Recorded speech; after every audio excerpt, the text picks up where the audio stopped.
Assalamualaikum warahmatullahi wabarakatuh. Saya Salma Witri dari kelas Humas 4. Di sini saya akan mempresentasikan tentang tantangan dan peluang humas di era digital. Di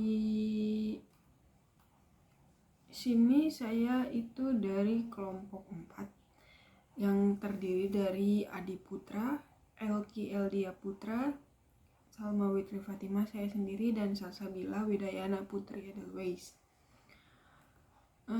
Kita mulai dari pengertian humas secara umum dan menurut para ahli. Humas itu adalah proses komunikasi strategis yang digunakan untuk digunakan oleh suatu pihak, maupun baik individu maupun perusahaan atau organisasi, untuk membangun hubungan yang saling menguntungkan dengan masyarakat. Dalam organisasi atau perusahaan, humas merupakan divisi yang bertanggung jawab untuk melakukan interaksi hubungan dan kerjasama dengan masyarakat terkait dengan organisasi tersebut. Menurut para ahli, menurut Jenkins dan Daniel Yadin, pengertian humas menurut mereka adalah sebuah sistem komunikasi untuk menciptakan niat baik. Sedangkan menurut Frank Jenkins saja, humas itu sesuatu yang terdiri dari semua bentuk komunikasi berencana, baik ke dalam maupun keluar antara organisasi dengan publiknya untuk mencapai tujuan khusus, yaitu pengertian bersama. Peran humas di era digital itu nggak jauh berbeda dengan PR konvensional, yaitu proses komunikasinya strategis yang mempunyai tujuan juga untuk membangun hubungan yang saling menguntungkan antara organisasi dan publiknya. Namun yang membuat keduanya berbeda itu media komunikasinya. Tujuannya untuk menciptakan kesan yang positif, hubungan yang baik, dan meningkatkan visibilitas brand dan juga organisasi. Seiring dengan pesatnya perkembangan teknologi, pola kecenderungan masyarakat Indonesia untuk mengakses informasi juga mengalami perubahan. Saat ini masyarakat kita lebih senang menggunakan internet mendapatkan informasi daripada membaca media konvensional. Hal ini juga membuat para pengusaha industri media untuk melakukan inovasi dengan pengembangan produknya sesuai kebutuhan di era digital, seperti membuat online news portal, e-newspaper, e-magazine, maupun berbagai aplikasi digital yang mudah diakses oleh publik secara online. PR konvensional itu mengerjakan event serta publikasi di media konvensional, sedangkan PR digital menggunakan media berbasis internet. Kalau PR konvensional itu caranya itu, alatnya itu kayak masih kuno, masih tradisional, sedangkan digital menggunakan sosial media, aplikasi-aplikasi yang ada pada handphone, pada gadget-gadget seperti Facebook, YouTube, mail, Twitter, dan sebagainya. Sedangkan tradisional itu masih menggunakan telepon rumah, baca koran, media cetak lainnya. Tantangan humas di era digital itu yang pertama, konvergensi medial tradisional dan digital.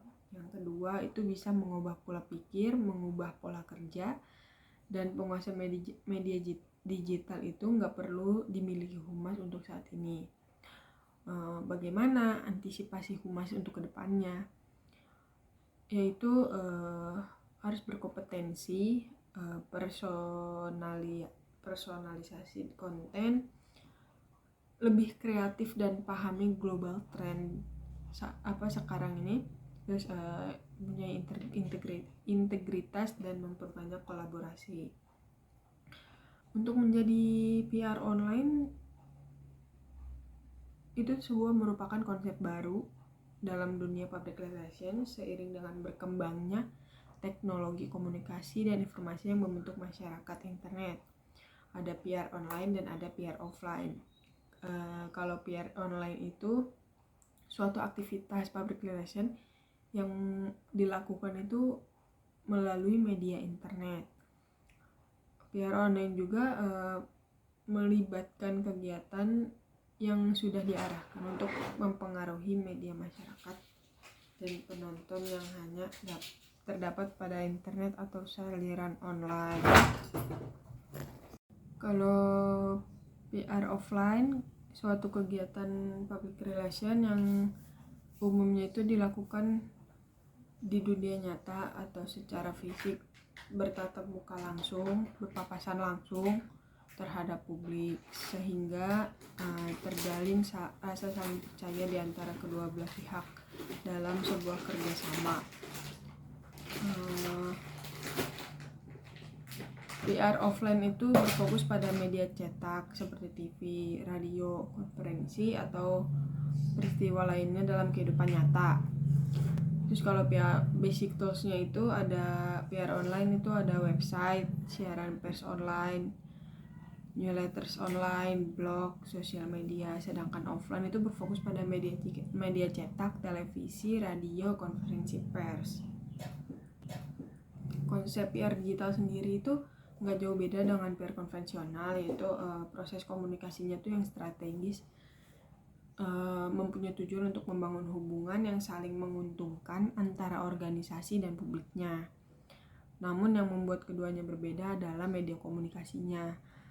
Aktivitas PR di era digital sendiri tuh seperti mendengarkan percakapan tentang brand kita di media sosial, mendeteksi isu-isu media sosial yang dapat mempengaruhi brand, dan juga menciptakan konten brand yang menarik publik.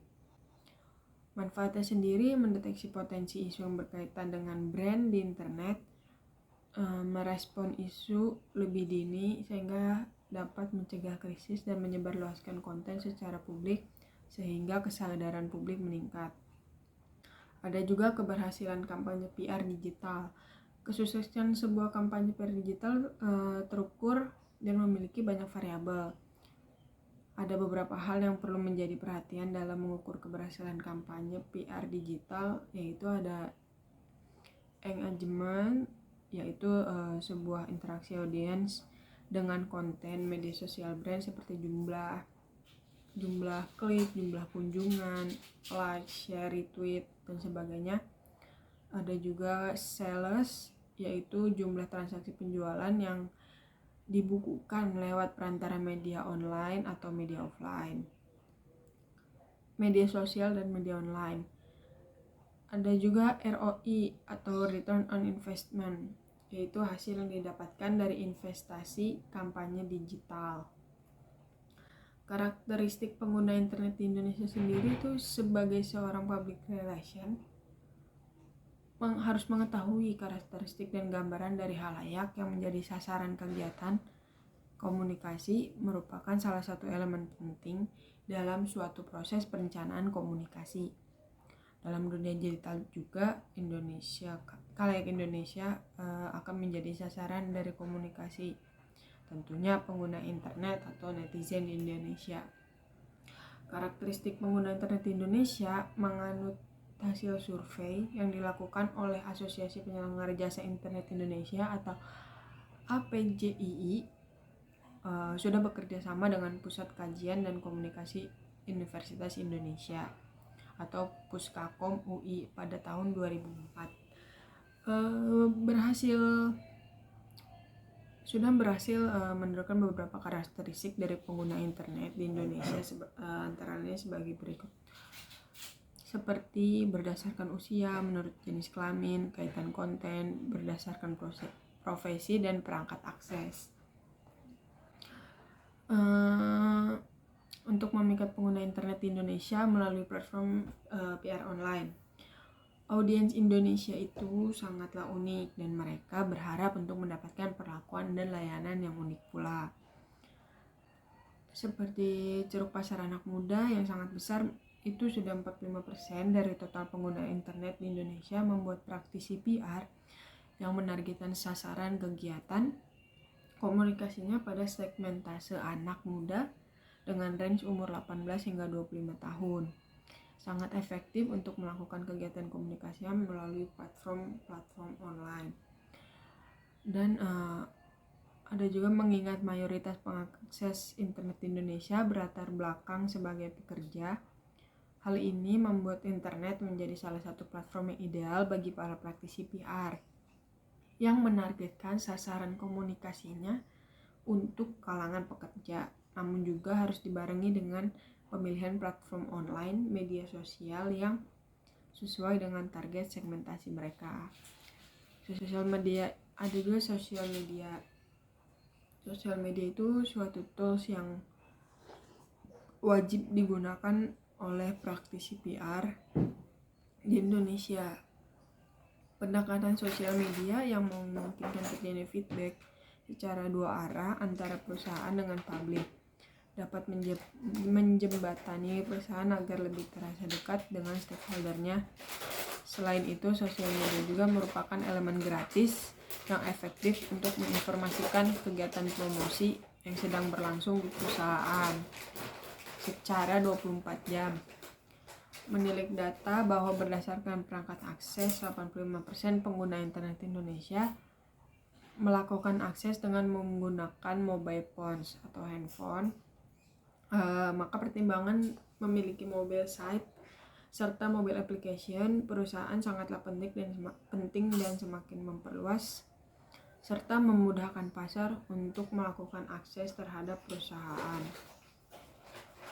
Bagi seorang marketing komunikasi, udah waktunya atau udah saatnya untuk menyisihkan sebagian budget belanja iklan mereka untuk beriklan melalui platform aplikasi mobile phone, sehingga akan dapat terakses dimanapun dan kapanpun pengguna mobile berada. Kesimpulannya itu, perkembangan teknologi itu sangatlah pesat dan sampai saat ini kita sudah memasuki era digital, suatu kondisi kehidupan atau zaman di mana semua kegiatan yang mendukung kehidupan sudah dipermudah dengan adanya teknologi.